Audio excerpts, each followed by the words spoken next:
I started researching FPV drones with the intent to get cool footage that not many people have seen in my area. While I was researching and watching other people, I found out that it's possible to make money from flying these drones. And not just side hustle money. Some people are making their whole careers off of flying drones. Every month, I make a little over $2,500 for less than 3 hours of work using my DJI Mini 3. After seeing proof that a drone business works for other people, I figured I can do that also. I've been looking for a business idea for years, and this seemed like the best opportunity I have right now. After researching some more and looking at other businesses, I came to the conclusion that I can't start with just FPV drones. I have to have other selling points. The most natural drone related service I could provide would be drone photography.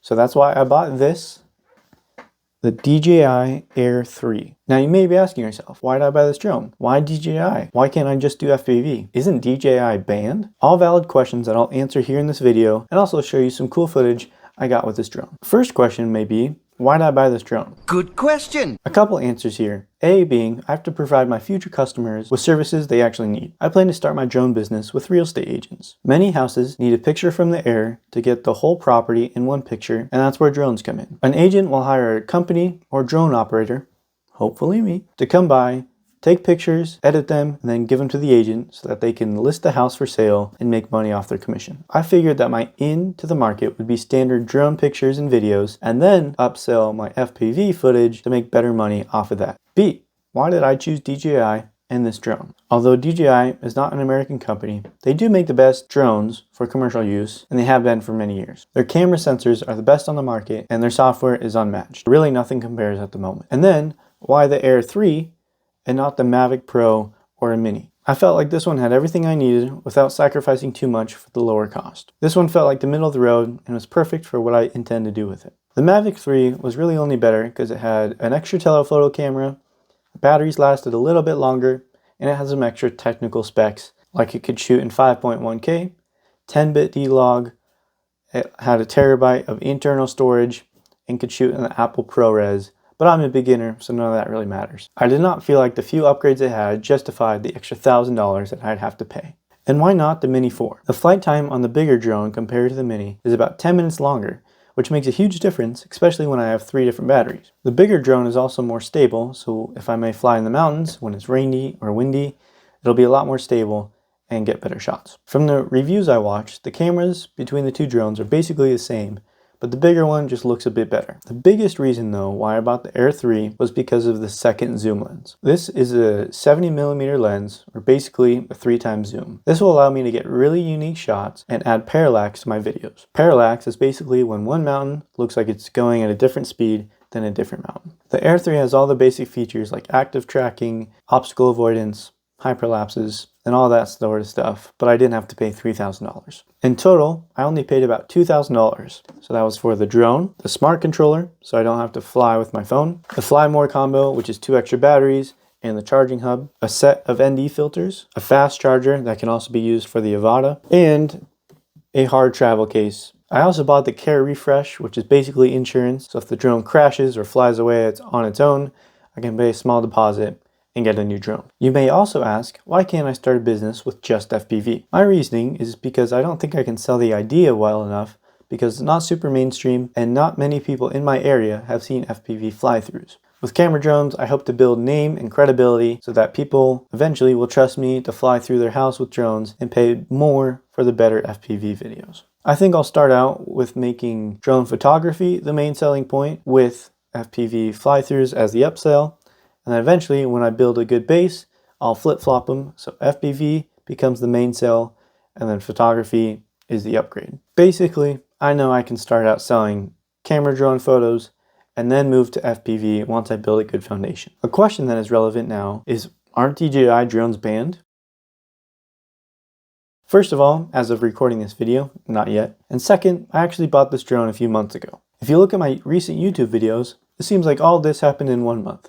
And while that is true, it didn't happen in a consecutive month. So I bought my first FPV drones back in November 2023, and actually filmed and edited my first YouTube video. Also at the end of November, I came to the realizations I mentioned earlier and bought the Air 3. Right after that, I went back to put the finishing touches on that first YouTube video and realized my computer has a blue screen of death and the video was completely deleted. That was really depressing because I'd spent a lot of time over multiple days on putting together that video, and then it just was gone. Fairy dust. It doesn't exist. It's never landed. It is no matter. It's not on the elemental chart. So then we get to December. Winter was just arriving, so it was starting to get cold and snowy. Work was also picking up, and I wasn't home very much, so I really didn't fly FPV at all. Between December and January, if I did fly a drone at all, it was this Air 3. When February arrived, work started to slow down, so I tried YouTube again, and here we are. Here's the timeline again if I lost you. November, I got the FPV drones and flew them the first 3 weeks. I also filmed the first YouTube video and had it 95% completed, but my computer said, "Hey, this man just, I don't want to do this no." Beginning of December, the Air 3 arrived along with winter. December through January, I was working and flew the Air 3 a little. February, I decided to get going again and started making these videos for YouTube. That brings us to, did I get any good footage over the first 2 months? I think so, but you can be the judge. First time flying, I was just doing the basics.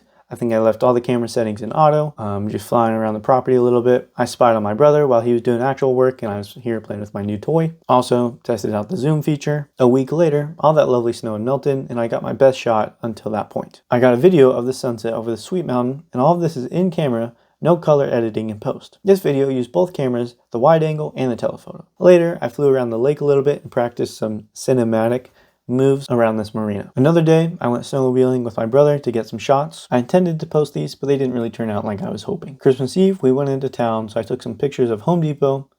I also tracked this plane while in the air. I was using the telephoto camera, so it was actually much farther away than it looked. This capped off December with the best shot of the month being that mountain. January, I flew in more locations around my area. First being Coeur d'Alene, where I made that week 4 video, except this time there was actually snow on the ground. I was doing this to practice, but I was also hoping some of the footage I could post. Turns out the cloudy days did not look the best on a screen. Everything was kind of dark and gray, so it was a good picture, but not really post-worthy. I did take some good pictures that turned out okay, especially this one over the resort, where I used the wide angle mode that stitches 9 pictures together. I did have one day that turned out really good though. This one, I made a short reel from and posted. It got decent views, especially for the 0 that I was expecting. I went to downtown Spokane after it snowed 6 inches overnight. I did it vlog style, but it turned out to be 2 hours of footage, and that's really boring, so here's a quick recap. My main focus was to film the Spokane River in the falls. I had seen some other videos kind of like this, but they did not get super close to the water like I did. I wanted to get videos of other iconic landmarks in the downtown area like the pavilion, the clock tower, arena, and other things like that. Those didn't make it in the final video, but I did film them. I made it a point to use the 3x zoom camera to learn about it, and also it compresses the buildings to make them look like they're close together. I did some top-down shots following the river as well. I also tried out the hyperlapse mode, which I plan to use in the future on more interesting subjects. You may notice some of the videos are really jittery or hard to watch. This is because I don't know how to use ND filters right, and I have the wrong shutter speed. This is a rookie mistake, and I'm sure I'll make it again in the future. So all of that just compressed 2 hours of footage into like 1 minute. With that said, here's the video I made from that day.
Thank you for watching. I'll see you next week.